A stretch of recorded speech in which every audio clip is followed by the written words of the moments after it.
Hi everybody, it's Jessica Schab. I know it's been a while since my last update. A lot has been happening. One of the things I wanted to discuss was my George Kavassalis interview. A lot of people really enjoy that interview. I know the quality of the sound and the video wasn't the best. I also was not in the best mood. Was going through a lot in that video, and I think that it can be seen, and people picked that up as well. For those of you who don't know, my brother is missing, and he's been missing for, it'll be a year this August 13.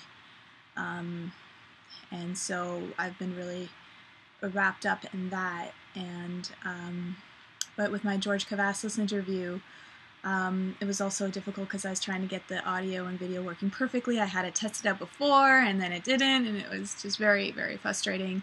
And also, with that interview, I was playing the devil's advocate in challenging him, because people are asking me, do I agree 100% with what he's sharing? And if you listen to the whole thing, or if it's clear, the answer is no. There's a lot of things that do not necessarily jive with where I'm coming from, but still interesting to share and hear and to gather different pieces of the puzzle and different perspective. That's what it is about. That's how I look at it. And also because these are the things that people are talking about right now, and these are the kind of things that people are wanting to hear about, but I like to elaborate on it and always put a positive spin on it, because I really feel that we are the ones manifesting our reality and our future. You know, this is happening with us collectively, co-creationally right now. Yes. What else did I want to say about the George Kavassalis interview? Also, there's a lot of people who are saying that he's with the dark side, or shape-shifting, or whatnot, and I don't know what to say about that. I mean, I think that when you're speaking about these kind of things, and you put yourself out there, it's really hard for anybody to trust anyone, and it's so easy to point the finger or suspect anyone or everyone as potential Illuminati and disinformation. So in this case, this is important for people to go within. One person posted that they said, I don't believe that what people are saying about George Kavassalis, because his answer is always to go within, and somebody who has the best intent, or is working with beings of the best intent for us, tell us to go within, rather than give our power away to other beings and so forth. But I mean, this is for people to decide whatever they feel. That's what it comes down to. I'm just interviewing as many different unique people as possible to, again, new perspective, new dimension. I also did an interview with my good friend Ansara. Finally, I've been wanting to do this for a very long time. I'm calling the series, actually, Defibrillating the Divine Goddess, or the Divine Feminine, in that it seems that the sovereignty of the female energy. Now, I know a lot of girls or women are doing this kind of thing, but I, have my own unique take on it, of course. And I wanted Ansara to show her perspective, and she did. The next person I'm going to be talking to will be Laura Eisenhower, Lilu Mace. Also, I'll be focusing a lot more on childbirth, as far as the Venus childbirth, I'm not sure if you've heard of that or not. Also orgasmic childbirth, and also breastfeeding and raising children along the lines of Anastasia, and also just the conscious child, and having them have a really good understanding of themselves and truth right away, without us pushing our truth or ideas on it. And I've been doing a lot of soul archaeology into finding the best way to give this information to people, so that it will be the most beneficial.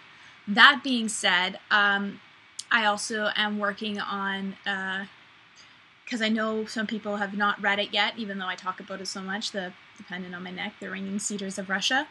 I don't think it's an actual ringing cedar, but it's still a Russian cedar, so and it means something to me. simplicity. And yes, anyway, I've decided to read the book to everybody the best I can. There are a whole bunch of Russian words in there and people, which is hard to pronounce, so sorry, I'm doing the best I can. And yeah, let's see, what else? I have to find it. Give me a second. Okay. Oh yes, I will also be publishing my poetry book very soon, which is called Soul Archaeology. I know I've been talking about it for a while, but now I'm finally doing it. Yay! And yes, and also I will be doing the final series of my 2012 Part 6.